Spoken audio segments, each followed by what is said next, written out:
de principios del siglo XX, que eran unos carritos bastante frágiles, la comitiva iba los carros estaban abiertos. O sea, no tenían cobertura de ningún tipo, eran totalmente abiertos. La idea era saludar para que la gente los pudiera ver directamente, y los carros iban despacito, porque recuerden ustedes que en esa época los automóviles no andaban a gran velocidad. Y yo hasta el día de hoy me quedo preguntando, pero me quedo pensando, pero ¿por qué será que él, o sea, esta gente en Bosnia no debía quererlos mucho? Porque Austria era una potencia, Austria había anexado Bosnia por la fuerza. Entonces yo me imagino que los bosnios no los debían querer mucho, ¿no? Entonces, ¿qué estaría pensando el archiduque que la gente quería saludarlo y verlo, ¿no? Y ya la inteligencia austríaca ya tenía evidencia de que había planes de asesinarlo. Bueno, en fin, lo que pasó fue que uno de los integrantes del complot, eran 7, la mayoría de ellos muy jóvenes. Uno de los integrantes del complot lanza una granada en contra a la comitiva, con la intención de que la granada le cayera al automóvil del archiduque, pero eran tan chambones, porque eran jovencitos, eran tan chambones y con tan falta de experiencia, que la granada rebotó, fue a donde no tenía que ir, rebotó y cayó en el carro de atrás, o cayó debajo del carro de atrás, que venía atrás. Entonces, a los que afectó fueron los que venían atrás. Nadie murió en ese momento, pero sí hubo varios malheridos. Bueno, llegó el archiduque a la municipalidad. El alcalde ni se había enterado de lo que había pasado, porque acababa de suceder. Entonces le da este discurso todo rimbombante y todo obsequioso y qué sé yo. El archiduque se pone bravo y le dice: ¿Qué me habla usted, que me reciben con cariño, si me acaba de haber un atentado contra mí? ¿Qué es lo que le pasa? Entonces el alcalde no sabía qué hacer, se formó allí como un caos, y el archiduque dice que él quería ir, digo, bueno, siga con su discurso y termine, y que yo quiero ir al hospital a ver cómo están las personas que quedaron malheridas después del atentado. Bueno, no sé para qué tenía que inventar eso. Lo que ha debido es seguir con su programa, pero inventó que quería volver al hospital. No le avisó al conductor, y entonces el conductor se atuvo al programa original, y en el programa original tenía que ir por otra ruta. Entonces en algún momento alguien le dice al conductor: pero si es que el archiduque ha dicho que quiere ir al hospital. Llegando a una esquina que todavía existe en Sarajevo, en una esquina en el Puente Latino, que todavía existe allí, se le dice esto al conductor, el conductor retrocede, y a lo que retrocede se le tranca el carro. ¿Y quién estaba en esa esquina por cuestión de carambola? Este muchacho, que se llamaba Gavrilo Princip, un muchacho de familia campesina bosnia, de ascendencia serbia, porque en Bosnia, esto es muy importante, Bosnia es un país multinacional, y multireligioso. Hay serbios, hay que son ortodoxos de religión, también hay croatas que son católicos, también hay algunos serbios que son musulmanes. Entonces es un estado multinacional y multireligioso, multicultural. Gavrilo Princip era de ascendencia bosnia, de ascendencia serbia y de religión ortodoxa, y estaba pegado a Serbia, y luchaba porque hubiese una anexión de Bosnia a Serbia. Eso es lo que buscaba. Y se encontró por carambola, frente a un par de metros, con el automóvil del archiduque, porque se le trancó el automóvil echando para atrás. Saca el revólver y le pega un tiro al archiduque, y un segundo tiro como para rematar, pero como también era chambón, a quien le tiró fue a la mujer del archiduque. O sea, que a los dos los mató. Y no se imaginó, ese muchacho nunca se imaginó que con eso iba a desencadenar la Primera Guerra Mundial, una de las confrontaciones más sangrientas, como dije, y más terribles de la humanidad. Excelente, Carlos. ¿Habían otras causas? ¿Qué otra cosa pudo haber sucedido en esa época para semejante acción bélica? Bueno, ese fue el detonante, como dije, pero es muy buena la pregunta, Yeta, porque tampoco ha debido iniciarse una guerra mundial a partir de ese incidente.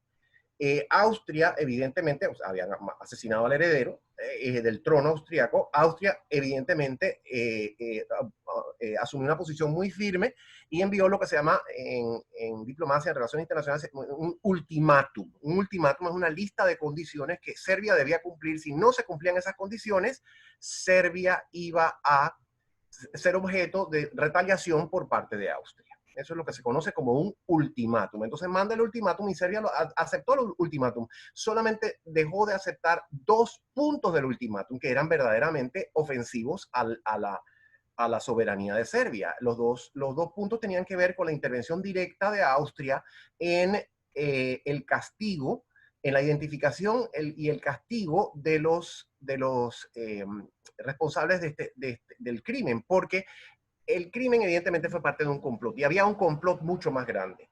Estaban en Bosnia, había, como dije, un grupo nacionalista al que pertenecía el asesino y otros pertenecían a ese grupo nacionalista que tenía como objetivo menoscabar a Austria, o sea, expulsar a los austríacos de Bosnia y anexar ese territorio a Serbia. Pero en Serbia también había grupos ultranacionalistas y había una organización que se llamaba, una organización terrorista que se llamaba la Mano Negra, y esa organización de serbios estaba en contubernio con estos muchachos en Bosnia. Así que los austríacos tenían razón en exigir que se castigara, que se castigara, que se investigara y que se castigara este complot. Pero evidentemente presentaron unas demandas que Serbia no podía aceptar. O sea, los serbios como Estado soberano no podían aceptar que los austríacos intervinieran en sus procesos internos para asegurar el castigo de estas personas. Y los austríacos redactaron el ultimátum de forma tal que fuese para los serbios inaceptable. Y entonces, al no aceptar los serbios, el ultimátum, los austríacos tenían una razón para declarar la guerra. Pero los austríacos lo que no calcularon es que el cálculo de ellos fue que esta iba a ser una guerra corta, una guerra contra Serbia, una guerra corta que iban a derrotar a los serbios y que iban a conseguir algunas ventajas territoriales a partir de esa acción. Ellos no se imaginaron, y ese fue un mal cálculo de parte de los austríacos, ellos no calcularon que se iba a desencadenar que la serie de alianzas que había en Europa en este momento se iba a poner en marcha alrededor de este asunto que ellos pensaron que era un asunto meramente reservado a los Balcanes. Los Balcanes es la gran península al sureste de Europa, donde está localizada Serbia, donde está localizada Bosnia, donde está localizada Grecia, Bulgaria, Albania, todos estos países. Y esta era un área en que había una pugna de influencia y una pugna de poder entre dos grandes imperios centrales, dos grandes imperios europeos, el imperio austrohúngaro y el imperio ruso. Y de eso no hemos hablado todavía, pero tenemos que hablar.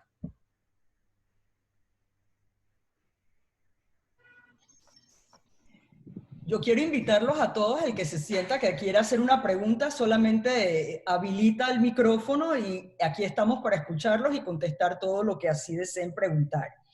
Carlos, cuéntanos cómo se alinearon las potencias mundiales en esta guerra. Sí, eso es súper importante también porque es el paso que sigue. Ya les comenté que los austríacos no calcularon que el asunto se iba a ampliar. Ellos pensaron, nosotros vamos a tener una guerra con los serbios y los demás países no se van a meter. Sin embargo, ese fue un mal cálculo. ¿Por qué? Bueno, en primer lugar, Serbia, como les dije, era un estado, un nuevo estado en los Balcanes, un estado que se había terminado se había terminado de independizar hacía poco tiempo del Imperio Otomano. El Imperio Otomano es donde está hoy actualmente, está en la actualidad Turquía, pero tenía posesiones en los Balcanes y poco a poco se fueron retirando, y a medida que se fueron retirando a finales del siglo XIX y principios del siglo XX, fueron surgiendo varios estados, entre ellos Serbia.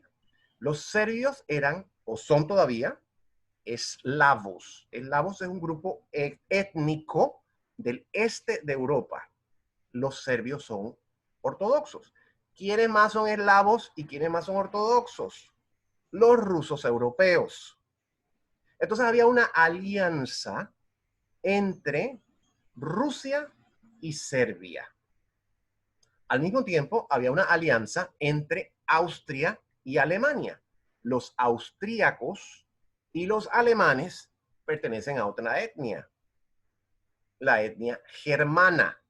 Entonces, en alguna medida, la Primera Guerra Mundial es una guerra que surge o que es motivada por la exacerbación de los nacionalismos en alguna medida.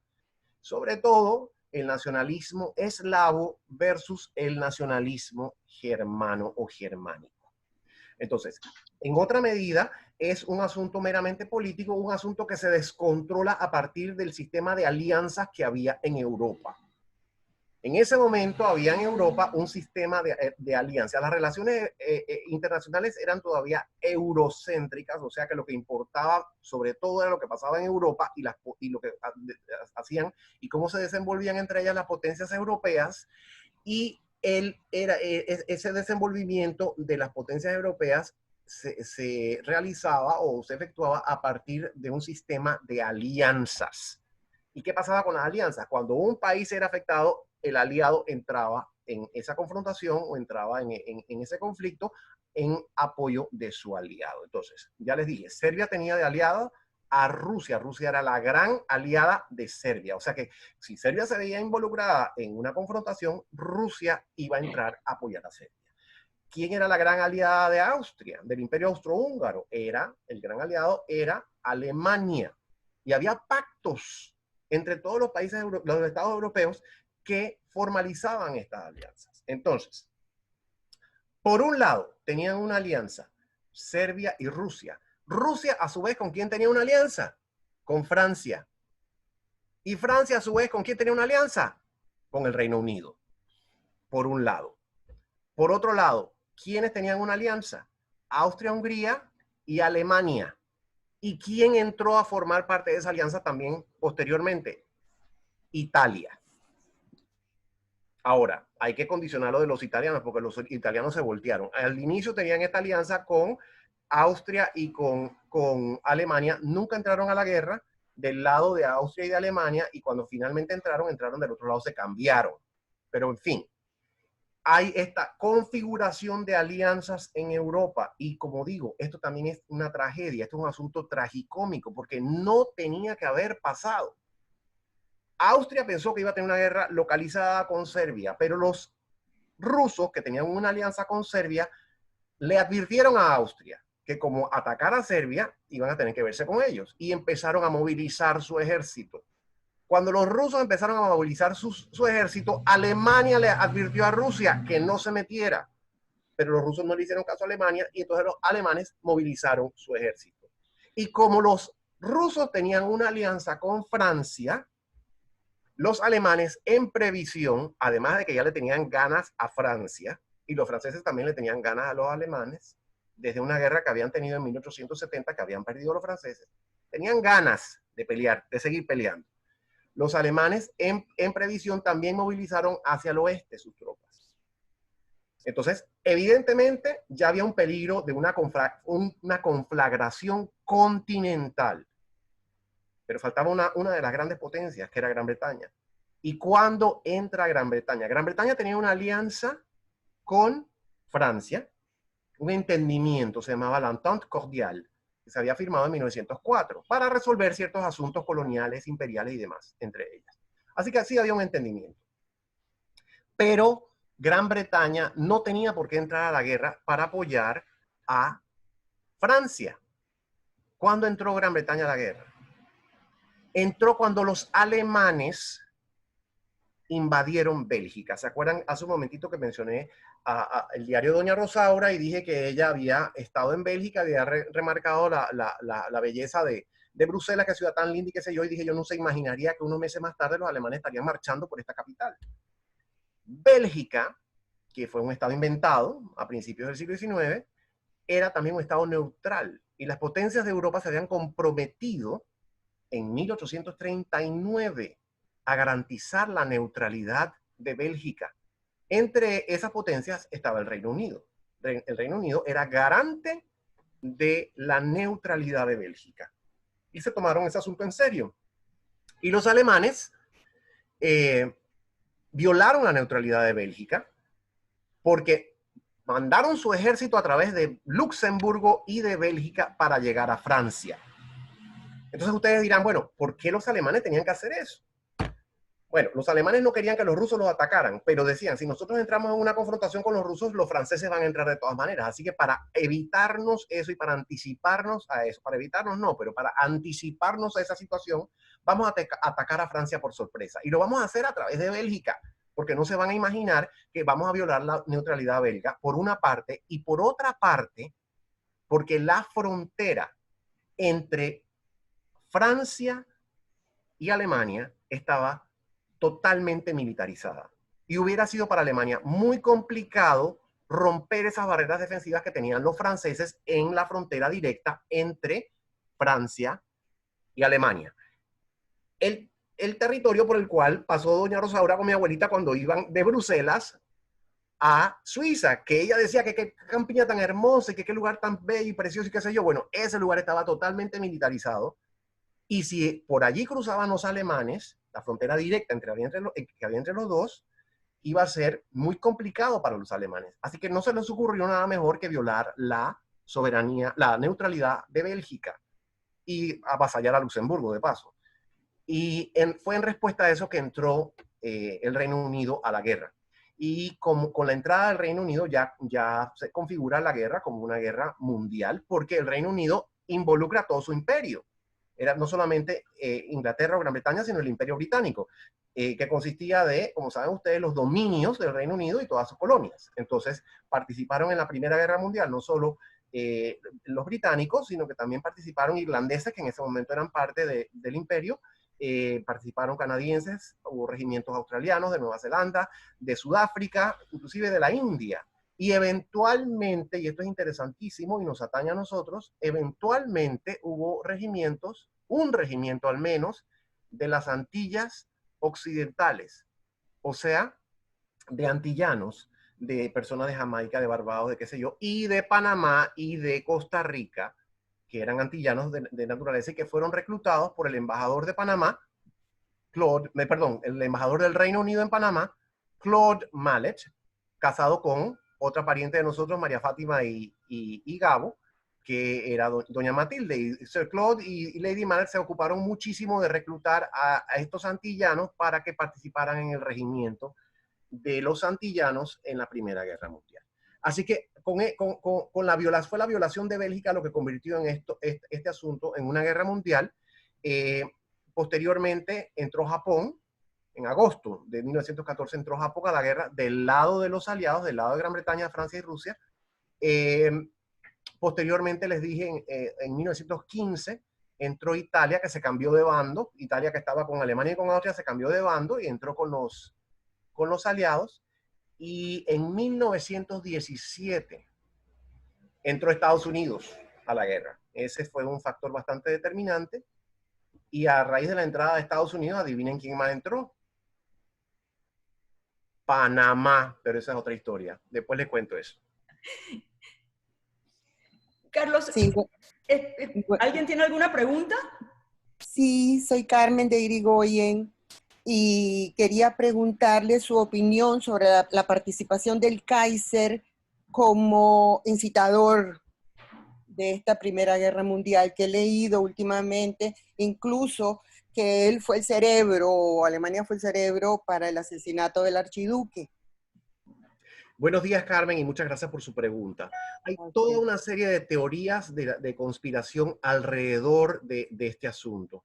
Y eso es muy interesante. Inclusive hay una película austríaca que estoy tratando de buscar el doblaje en español o en inglés, por lo menos, para que para poderla ver, que tiene un poco esa idea, que este asesinato del archiduque fue alentado, porque como dije, el archiduque no era un personaje, un individuo así como tan popular. El propio tío no lo quería mucho. Eso no quiere decir que el tío, que era el emperador de Austria, lo mandó a matar, ¿no? Pero el propio tío no lo quería mucho.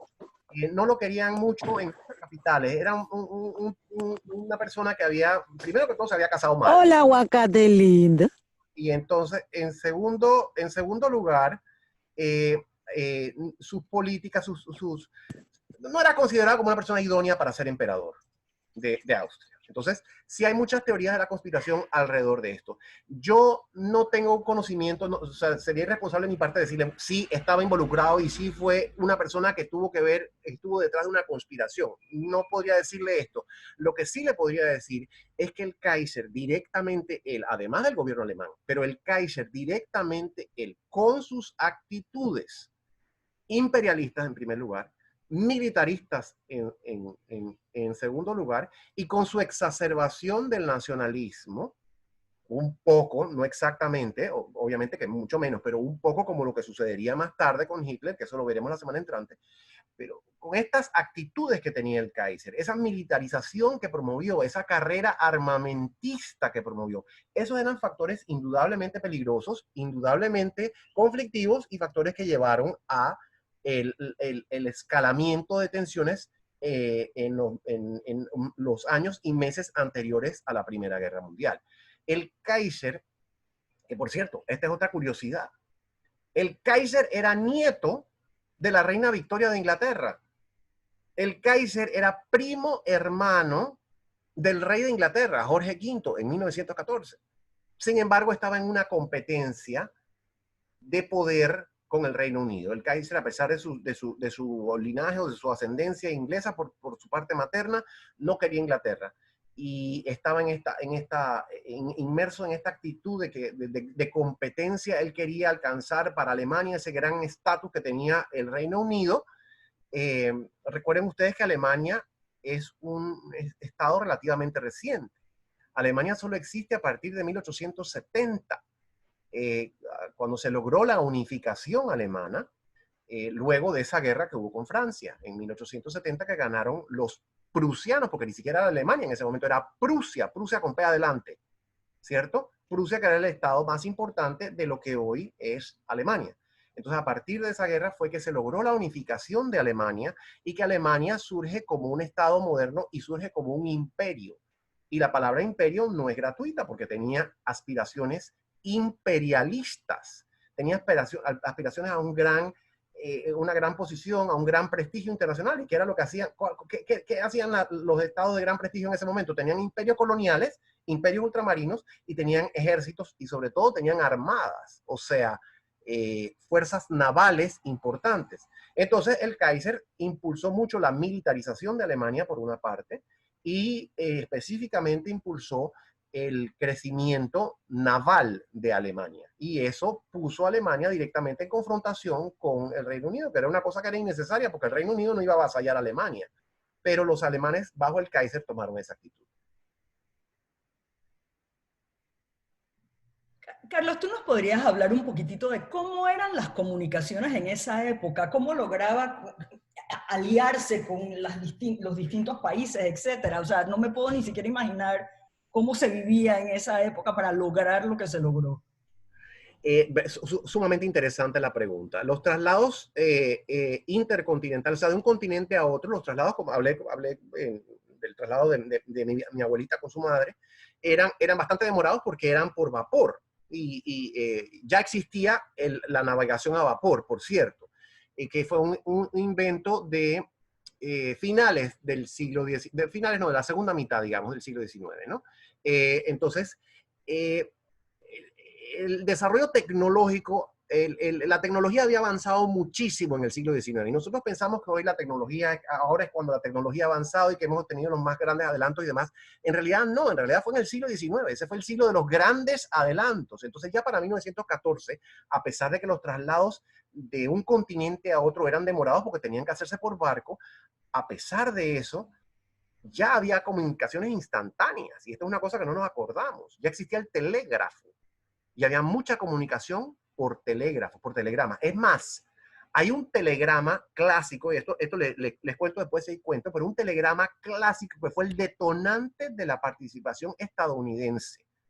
Después les cuento sobre eso, así que no se olviden y recuérdamelo, Yeta, por favor, porque es una parte importantísima que nos atañe a nosotros en el hemisferio occidental. Pero entonces, para volver a la pregunta, las comunicaciones por telégrafo, los telegramas eran muy importantes. Existía el teléfono también. Ya existía el teléfono desde que lo inventó Alexander Graham Bell en 1876. Existía el ferrocarril, existían los trenes facilitaban mucho las travesías continentales. Abuelita y su madre, doña Rosaura, recorrieron toda Europa en tren. Entonces los ejércitos se podían movilizar por tren también, y así era como se movilizaban, era por tren. Alemania tenía una buena red ferroviaria que la unía a Austria, o sea, que tenían una comunicación desde el Báltico en el norte hasta el mar Adriático en el sur, una comunicación directa por esta vía ferroviaria. Entonces, si bien los traslados de un continente a otro eran más complicados porque eran por navegación a vapor, los traslados continentales eran más fáciles. Y hay otro asunto que también impulsó muchísimo la Primera Guerra Mundial, y sobre todo que define un poco las características de una guerra tan sangrienta y tan encarnizada como lo fue, y fue el desarrollo tecnológico aplicado a los armamentos. Los armamentos ya habían tenido un desarrollo impresionante. Ya se había inventado la ametralladora, cosa que la persona, el soldado no tenía que meter cada bala adentro de la pistola, pues no era pistola, del revólver, lo que sea que usaban. Era una ametralladora que disparaba automáticamente, se le metía la carga y disparaba automáticamente. Se inventó el tanque se usó por primera vez en la Primera Guerra Mundial. Ya se había inventado el avión, ¿verdad?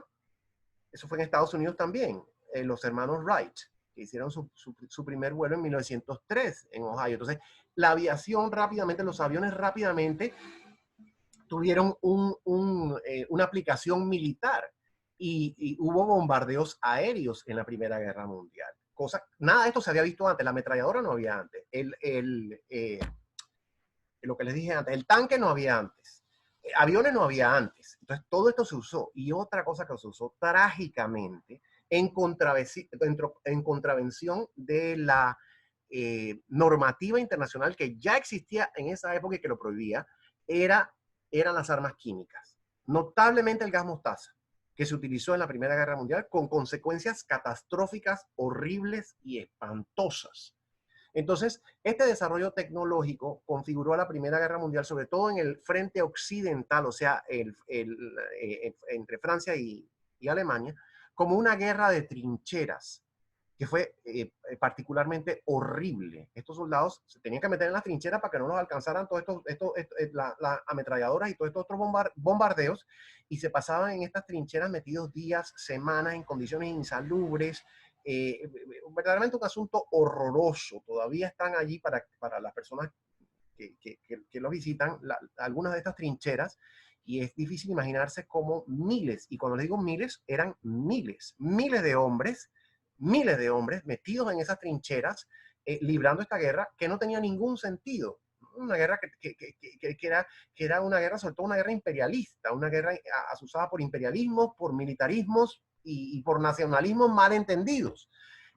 Pero en respuesta a tu pregunta, Yeta, muy facilitada esta guerra por el desarrollo tecnológico que también abarcó las comunicaciones.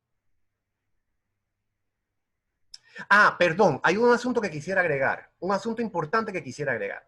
Las conferencias y los congresos y la diplomacia. La diplomacia fue un asunto fundamental y había sido un asunto fundamental en Europa durante siglos.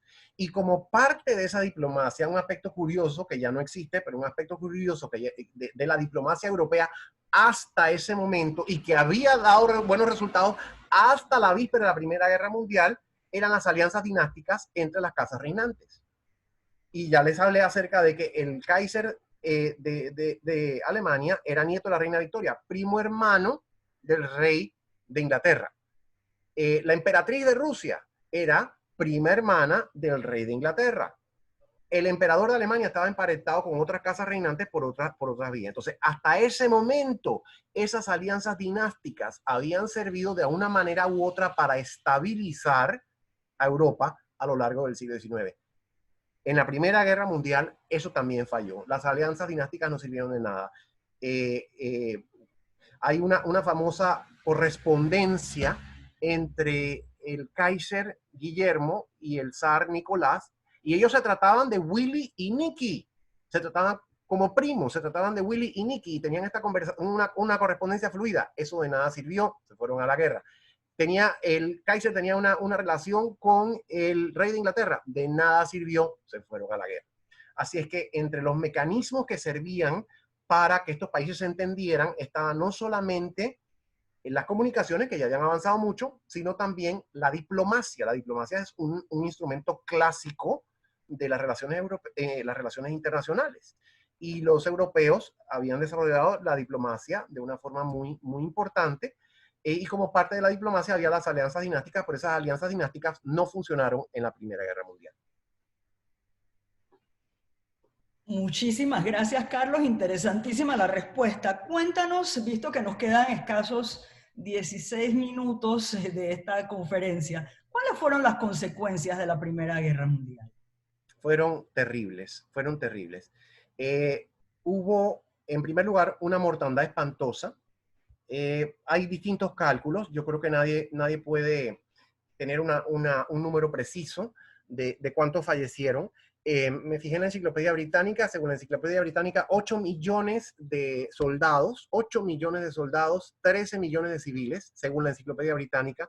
Escuché el otro día un programa maravilloso con uno de los mejores historiadores de la actualidad, que les recomiendo mucho a ustedes que lo busquen. Se llama Neil Ferguson, es escocés, pero enseña en Harvard. Neil, N-I-A-L-L, Ferguson.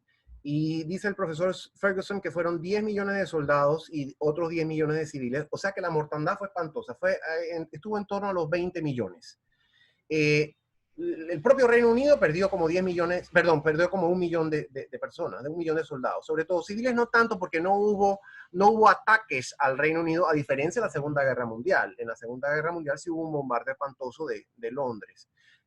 Pero en la Primera Guerra Mundial los alemanes no atacaron la tierra firme de Reino Unido, pero sí devastaron la parte norte de Francia, noreste de Francia. Ahí hubo una mortandad espantosa y por supuesto que también hubo mortandad horrible en los Balcanes y en Rusia. El país que proporcionalmente sufrió más por esta guerra fue Serbia. Serbia perdió no sé qué porcentaje espantoso, como una quinta parte de su población adulta masculina. Fue una cifra espantosa. Así es que, en primer lugar, la consecuencia, la peor de todas las consecuencias fue la pérdida de vidas humanas. Entonces, la devastación económica fue horrible, sobre todo para Alemania. Hay retratos de Berlín, esa ciudad que mi bisabuela decía que era una ciudad tan hermosa, tan maravillosa, una ciudad imperial. Hay escenas horrorosas de Berlín, fotografías horrorosas de Berlín y hasta tomas de películas de Berlín a finales de la guerra. Hay una en particular que tengo en mente, un grupo de personas, un grupo de hombres rodeando un caballo muerto para despedazárselo y llevarse la comida, porque no tenían que comer. Eventualmente el ejército alemán, como creo que saben ustedes, se amotinó y el Kaiser tuvo que salir huyendo. Entonces esa fue otra de las consecuencias. El derrumbe de 4 imperios. El primer imperio que se derrumbó fue el Imperio Ruso, con consecuencias trágicas, no solo para Rusia, no solo para la casa reinante, la casa de los Romanov, quienes fueron asesinados a mansalva a principios del año 1918, sino la instauración del totalitarismo comunista, que fue tan pernicioso, tan trágico, tan devastador, tan asesino, porque ese fue un régimen asesino, y que estuvo en vigencia hasta 1991. Entonces, esa fue una consecuencia. Como dije, el primer imperio que se derrumbó fue el Imperio Ruso. Después después se derrumbaron el Imperio Alemán y el Imperio Austrohúngaro. Y en el caso de Austria-Hungría, las consecuencias fueron aún mayores, porque Alemania mantuvo, obviamente que se mantuvo Alemania, pero con un tamaño reducido, ¿no? A partir del Tratado de Versalles. Pero en el caso del Imperio Austrohúngaro, que era un gran imperio multinacional en el centro de Europa, ese imperio se acabó. Algunos dirían que para bien, y yo creo que quizás sí, pero el resultado, lo que vino después, fue muy conflictivo y muy problemático. El Imperio Austrohúngaro se desmembró y como estados sucesores surgieron Austria como una república, Hungría como una monarquía pero sin rey, Checoslovaquia Otras partes del territorio austrohúngaro fueron anexadas a Polonia, que surgió como un estado, porque Polonia había dejado de existir desde el siglo XVIII, entonces surgió como un estado después de la Primera Guerra Mundial. Polonia, otras partes del territorio austríaco se anexaron a Rumania, y la parte sur, toda esa parte de los Balcanes, se añadió a Serbia, y hacia el sur se formó el reino de Yugoslavia, que como recordarán ustedes fue un país que existió también desde la Segunda Guerra Mundial hasta su desmembramiento en los años 90. Así que los serbios salieron ganando territorialmente porque fueron ellos la parte fundamental de este nuevo estado que se llamó Yugoslavia, pero en términos de vidas humanas fueron los que más sufrieron. Y el otro gran imperio que eventualmente sucumbió también, no inmediatamente, pero sí eventualmente unos años después, fue el Imperio Otomano. El Imperio Otomano, que surgió a partir de los turcos de Turquía en la Edad Media, y que abarcó muchísima parte del Mediterráneo, o sea, los Balcanes, y abarcó todo el norte de África en su momento de mayor expansión. Ese imperio también sucumbió. Entonces hubo, esa fue otra consecuencia importante, esos cambios políticos o geopolíticos, el derrumbe de 4 imperios y el surgimiento de nuevos estados, varios nuevos estados, desde Estonia al norte, que era Finlandia, comenzando con Finlandia al norte, el estado más norteño fue Finlandia, que Finlandia era parte de Rusia. Estonia, Latvia, Lituania, parte de Rusia. Polonia estaba dividido entre Rusia, Austria y Alemania, también surgió la vida independiente. Checoslovaquia, Hungría, Yugoslavia, todos estos estados nuevos surgieron y fueron estados débiles o estados conflictivos. O sea que una consecuencia de la Primera Guerra Mundial fue la creación de estos estados que en realidad no tenían mucha entidad, mucha solidez, eran estados débiles, y el conflicto nacionalista no terminó, sino que se fue exacerbando después de la Primera Guerra Mundial. En términos de otras consecuencias importantes, el Tratado de Versalles, que siguió al fin de la Primera Guerra Mundial. La Primera Guerra Mundial terminó en 1918. El 11 de noviembre de 1918 se firmó el armisticio en Compiègne, que es una parte al noreste de Francia, cerca de París, en la afuera de París. Se firmó el armisticio, y al año siguiente, en enero de 1919, se reunió un congreso en París para reorganizar a Europa y reorganizar las posiciones europeas en el resto del mundo a partir de la nueva realidad. Así es que allí fue cuando se decidió todo esto que les acabo de decir, el surgimiento de estos nuevos estados.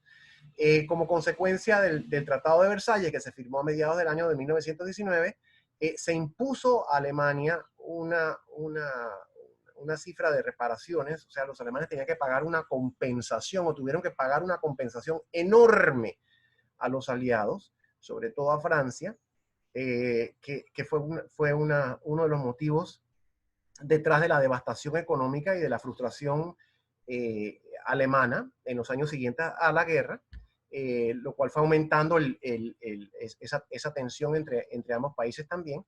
Eventualmente creó el caldo de cultivo para el surgimiento del nazifascismo. Entonces, el nazifascismo, que veremos la semana entrante, en el ámbito de la Segunda Guerra Mundial, surgió en alguna medida, no enteramente, pero en alguna medida, a partir de las decisiones que se tomaron como resultado de la Primera Guerra Mundial.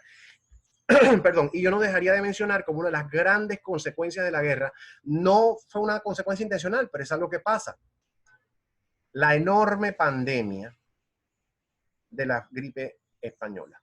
Y ahora que estamos en tiempos de pandemia, se ha hecho mucha alusión a la llamada gripe española, que fue en realidad una gripe, una influenza que surgió en las trincheras, en estas trincheras que les mencioné de la Primera Guerra Mundial, del frente occidental. Allí fue donde surgió, y de ahí se fue esparciendo a medida que los soldados iban regresando, eventualmente iban regresando a sus lugares de origen. Se fue expandiendo esta pandemia, se fue expandiendo esta gripe hasta convertirse en una pandemia que abarcó casi que a todo el mundo, o a gran parte del mundo, digamos.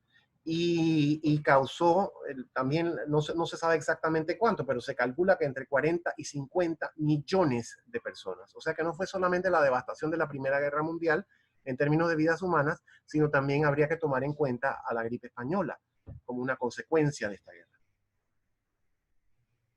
Wow, de verdad que es súper interesante. Y Carlos, ¿cuál sería entonces la participación que tuvo Panamá en todo este suceso histórico?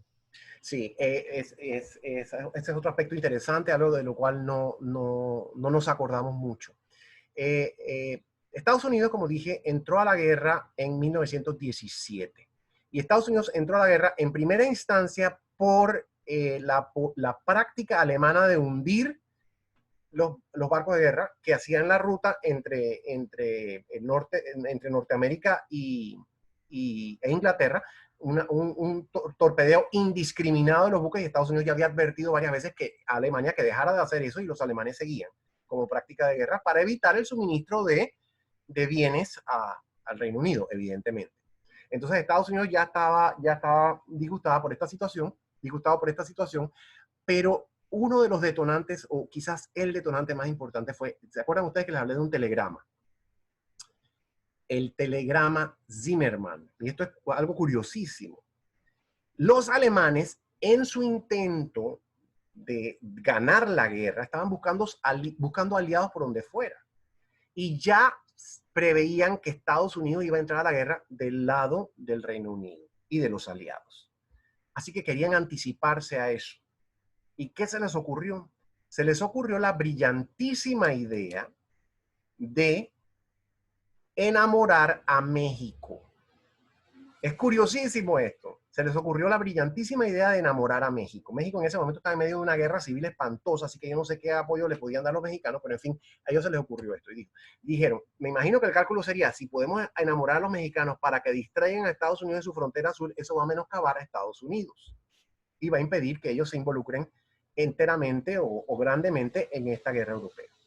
Entonces, el ministro de Relaciones Exteriores, que se llamaba Zimmermann, con Z y con 2 Ns al final, le enviaba instrucciones al embajador alemán en México para que enamorara al gobierno mexicano para esta alianza. Entonces, ¿qué le prometían? Imagínense ustedes, le prometían que si los ayudaban, iban a ganar la guerra y en compensación iban a recibir todos los territorios, que era un territorio inmenso, era casi que la mitad de México, ¿verdad? Que Estados Unidos le había quitado a México en 1848. O sea, toda esa parte de Texas, California, Colorado, Arizona, Nuevo México, todo eso hasta el norte, ¿verdad? Entonces esa era la promesa, ese era el aliciente que los alemanes les ofrecían a los mexicanos. Pero ¿qué pasó?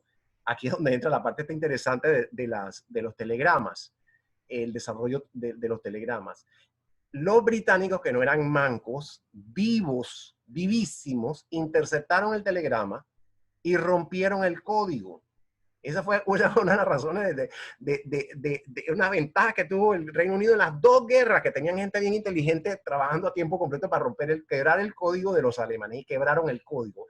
Y vieron el telegrama Zimmermann al embajador, donde el ministro le daba estas instrucciones al embajador para que fuera al gobierno mexicano. Y ellos, ni cortos ni perezosos, los británicos, se fueron a donde el embajador estadounidense, le dijeron, mire, nosotros creemos que a usted le podría interesar esto. Y cuando Estados Unidos vio que Alemania estaba enamorando a los mexicanos, allí, eso fue en marzo, rompió relaciones y en mayo declaró la guerra. Panamá estaba en ese momento total y completamente plegada a Estados Unidos. Y ya Panamá, la Asamblea Nacional de Panamá, a raíz del escalamiento de estas tensiones entre Estados Unidos y Alemania, había emitido resoluciones para apoyar a Estados Unidos en esta hora de dificultad. La Asamblea Nacional de Panamá entró en receso, me parece que en febrero o marzo, y según las disposiciones constitucionales de ese momento, no se reunirían de nuevo hasta 1918. ¿Y por qué es importante la Asamblea Nacional de Panamá? Porque ¿qué dice la Constitución? Que la declaración de guerra es competencia de la Asamblea Nacional, solamente la Asamblea Nacional la puede declarar. Pero ¿qué les parece a ustedes que acá Panamá entró en un estado de guerra a través de una proclama del presidente Valdés en 1917? Cuando Estados Unidos entra a la guerra en mayo de 1917, el presidente Valdés inmediatamente emite una proclama. Y la proclama da a entender que Panamá está en guerra, pero era un asunto absolutamente inconstitucional. Es como ahora que nos han quitado las garantías constitucionales, que nos han encerrado en la casa, que nos han impedido salir y circular, que son nuestros derechos constitucionales, y hay otro montón de derechos constitucionales, lo han hecho sin convocar a la Asamblea Nacional, que es lo que dice la Constitución que hay que hacer. Para que vean ustedes, hay una continuidad en el exabrupto, la irregularidad y el abuso de poder en este país que se remonta hasta 1917. Así que Panamá entró en guerra a través de una proclama, a pesar de que la Constitución decía que tenía que ser la Asamblea Nacional que declarara la guerra. ¿Y cuáles fueron las consecuencias para Panamá? Pues hubo algunas consecuencias. Panamá canceló los exequatures, que son los permisos que tienen los cónsules para funcionar, los exequatures de los cónsules alemanes en Panamá, por una parte. Por otra parte, obligada y presionada por Estados Unidos, Panamá recogió a los alemanes que había aquí y los internaron en Taboga. Ahí estuvieron internados los alemanes que fueron identificados como enemigos del Estado panameño, porque el Estado panameño estaba en guerra, ¿no? Después Panamá le declaró la guerra a Austria, por cierto. Después finalmente se reunió la Asamblea Nacional en sesiones extraordinarias y declaró la guerra a Austria. Y como consecuencia de eso, fíjense ustedes, como consecuencia de eso había 5 estudiantes panameños, me parece que eran 5. Yo lo cito en un artículo que le di a Yeta y que si a alguien le interesa, Yeta les puede circular, es un artículo de periódico cortito que escribí sobre esto. Y había unos estudiantes panameños, había un estudiante apellido Villalaz, otro apellido Salvat, otro apellido Sablá y otros más. ¿Y qué hizo el gobierno alemán en retaliación? Los agarró y los metió en un campo de guerra a estos, o sea, donde internaba, un campo de internamiento se llamaba eso. Y los pobres muchachos fueron los que pagaron el pato de esa declaración de guerra de Panamá, porque los recogieron y los metieron en ese campo de internamiento y ahí tuvieron que quedarse hasta que se acabó la guerra. Gracias a los oficios de doña Matilde, la tía Matilde, Lady Mallet, que fue la fundadora de la Cruz Roja Panameña, gracias a los oficios de ella, la Cruz Roja Francesa los ayudaba. Pero esos pobres muchachos fueron los que pagaron el pato de la declaración de guerra, estúpida declaración de guerra que ni siquiera hicieron constitucionalmente del gobierno de Panamá. Y la otra gran consecuencia fue el cierre del canal de Panamá a la navegación alemana, que era lógico, ¿no? Los Estados Unidos controlaban el canal y evidentemente iban a cerrarles el paso a los alemanes, pero eso contravenía el régimen de neutralidad que se suponía que debía aplicarse al canal. En ese momento el canal no tenía mucho tráfico tampoco, porque a pesar de que se había inaugurado en 1914, por la guerra mundial no había mucho tránsito por el canal, no se había abierto todavía completamente a la navegación internacional, eso no sería hasta 1920, pero de todas maneras Estados Unidos actuó unilateralmente en ese sentido. Pero bueno, eso es lógico que si ellos estaban en guerra y que si estaban en guerra con Alemania, ellos no iban a permitir bajo ningún punto de vista que los alemanes pasaran por allí, a pesar del régimen de neutralidad que supuestamente se aplicaba al canal. Oigan, voy a hacer una pequeña interrupción. Carlos, mil gracias, me ha encantado todo y voy a estar aquí todos los miércoles acompañándote. ¿Es miércoles o es jueves? Jueves, ya. Yo no sé, ni sé en qué día vivo ya. Tengo que irme para otra reunión, pero no quería ir sin despedirme y darte mil gracias. La próxima vez soy más activa participando. ¿Okay? Bueno, Mona Lisa, y yo no quiero que te vayas, ahora que estás allí, no quiero que te vayas sin que sepas que doña Rosaura también era tu pariente. Yo sé, yo vi cuando lo dijiste. Ah, tú estabas allí, ok, perfecto. Y que en el diario de doña Rosaura dice ella que la recibieron en Londres fulano, mengano, sutano, y en París fulano, y la mitad de los que están ahí eran stag, para que sepas. Yo sé. Así que yo después te digo los nombres y tú me vas a decir quiénes eran porque no tengo la menor idea. Claro que sí. Yo contribuyo. Mil gracias. No, que me tengo que ir. Chao. Si te Amagui estás en mute. Sí. Yo quería ver si Roberto podía participar de estas charlas. Claro, Sí, cualquiera. todos. Y exhortamos a todos los que están aquí presentes el día de hoy. Mona Lisa es más vallarino que yo, ella es vallarino por 3 lados. Ah, bueno, pues. Entonces ella es más pariente de doña Rosaura que yo, pues. Epa. Yo Imagínate quiero que tú. Roberto participe, yo creo que le encantaría. Claro que sí, claro que sí. Nosotros estamos tratando de promover estas charlas por todas las vías, todos los medios y exhortamos a todos los presentes a que compartan la invitación cuando la reciban, porque definitivamente es nuestro interés que a través de nuestro canal todos ustedes se puedan nutrir de esta información valiosísima y necesaria. ¿Tía Maui? Me parece fantástico. Sí. Bueno, entonces, Hay que ¿alguien hacer tiene una alguna invitación pregunta? como- Ok. Sí, tía Maui. ¿Alguien tiene alguna pregunta antes de finalizar esta sesión del día de hoy? Hola, es Mariana aquí. Nada más quería hacer una consulta. ¿Qué otra participación hubo de países latinoamericanos dentro de la Primera Guerra? Brasil también participó. Otros países que estaban aliados a Estados Unidos, por ejemplo, Cuba en ese momento. Acuérdense que Cuba era como Panamá, era prácticamente una dependencia de Estados Unidos, aunque tenía estatus de república independiente. Cuba también declaró la guerra, otros países también declararon la guerra, pero fue un asunto meramente simbólico, ¿no? Meramente simbólico. Brasil sí tuvo una participación un poquito más pronunciada. Otros tuvieron el buen tino de mantenerse al margen, pero también para Panamá era muy difícil, y yo sí quiero acotar eso.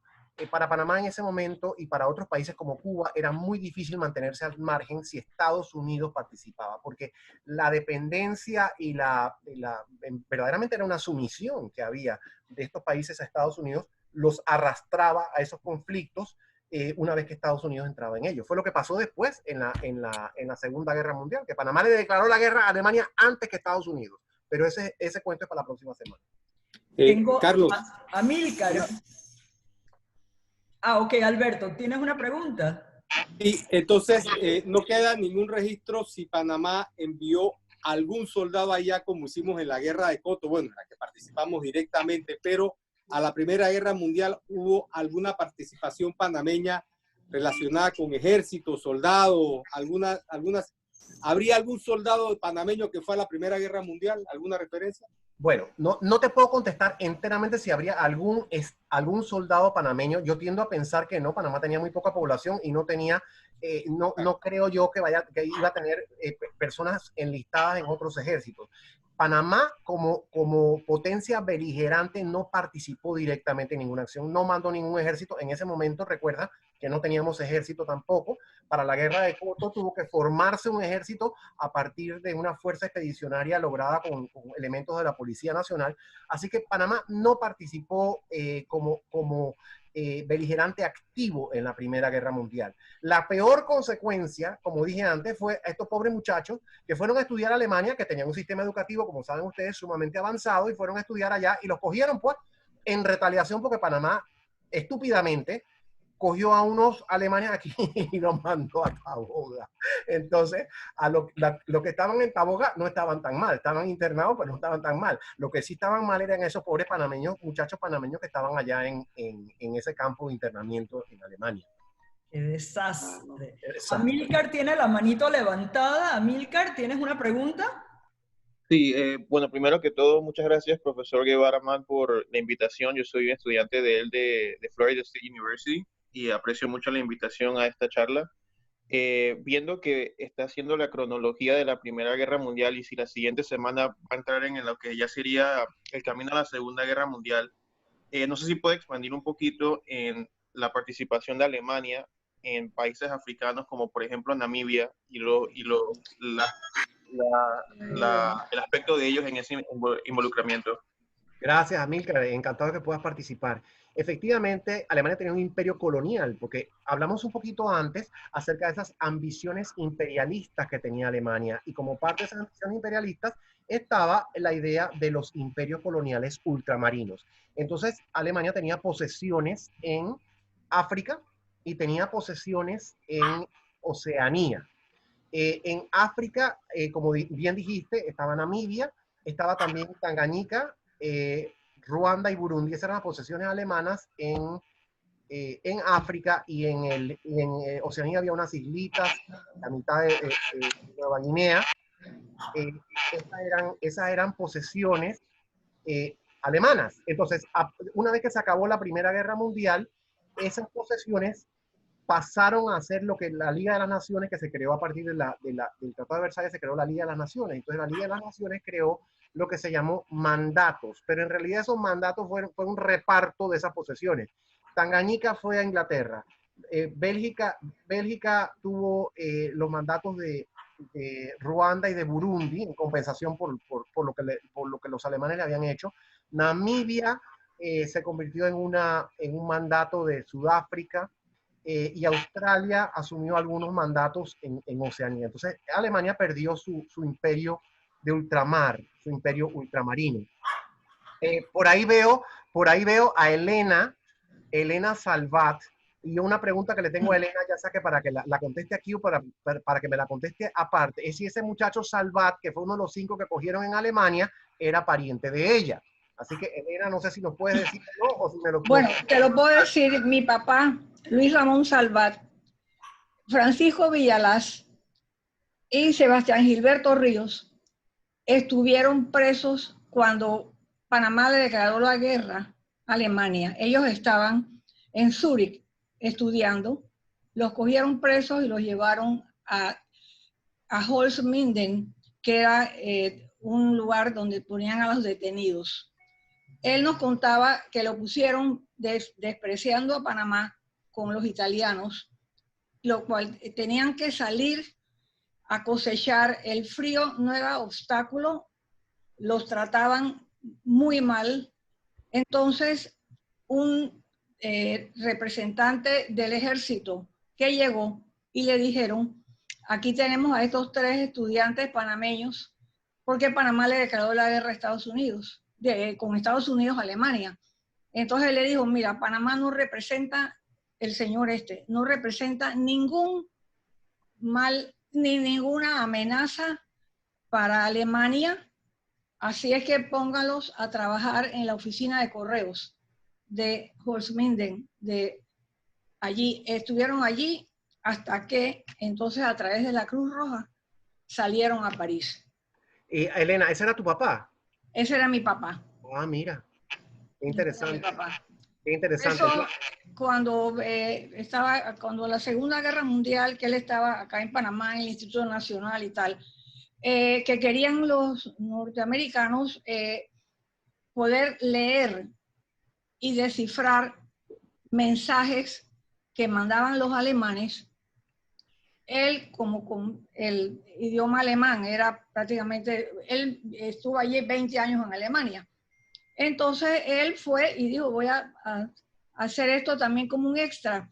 Y le dijeron, profesor Salvat, sabemos que usted es la persona más calificada para esto, pero una persona que vive 20 años en un país lo quiere y estamos en guerra. Pero él siempre mantuvo esa lealtad con Alemania, porque allá los trataban muy bien a ellos primero, definitivamente no después que Panamá se unió y declaró la guerra. Claro. Gracias, es que no sabía, o sea, el tema, y cuando vi que empezaron a hablar y tú dices Salvat, digo, si ese fue mi papá. Y yo quería saber, estaba hace mucho tiempo por preguntar. Sí. Magnífico, magnífico. Gracias, Elena. Sí, no, de verdad que me sentí que algo de la vida de él que nos contaba tanto de su permanencia allá, y que también este oficial alemán tuvo el buen corazón de decir, estos muchachos, por favor, su país no representa amenaza a Alemania y ellos están pasando aquí en una época sumamente dura, difícil, en contra de sus libertades, y son unos estudiantes. Así es que los pusieron entonces en la oficina del correo. Bueno, ya vemos que tenemos una conexión directa a toda la historia que estamos contando, no solamente la conexión de doña Rosaura, sino algo mucho más directo, que fue lo que vivió el padre de Elena. No, bueno, invitada ya de honor para la próxima semana, Elena. Excelente. Pero de verdad que sí, lo he disfrutado mucho. O sea, he compartido, y de verdad que uno dice cuando uno recordar es vivir. Así es que viví mucho a través de la vida de él, de sus experiencias en Alemania, a la cual fui también, conocí a un par de personas que habían estado con él cuando estaba en la universidad allá. Así es que ha sido un regalo de Dios también el haber tenido esta experiencia y estos momentos que me han llenado mucho. Gracias mil. Que Dios Gracias, Elena. te siga gracias. así inteligente, por favor. A todos. Bueno, ya saben, todos los jueves a las 10 de la mañana tenemos una cita en este canal con el doctor Carlos Guevara Mann, quien nos ilustrará sobre diferentes temas de la historia de nuestro querido mundo al que debemos cuidar. Sí. Por tanto, conocer la historia es importantísimo para no volver a cometer los mismos errores. ¿Alguien Así tiene es. alguna pregunta adicional? Mal. Entonces, ha sido un verdadero placer, Carlos. Muchísimas gracias en nombre de la Junta Directiva de la Academia Interamericana de Panamá. Un aplauso para ti y Gracias. nos vemos muy Y pronto. aplausos de la concurrencia. Gracias, muchas gracias. Gracias a todos por estar aquí. Muchas gracias. Estén pendientes Muchas a la gracias. invitación. Bueno, cómo no. Hasta luego. Hasta luego.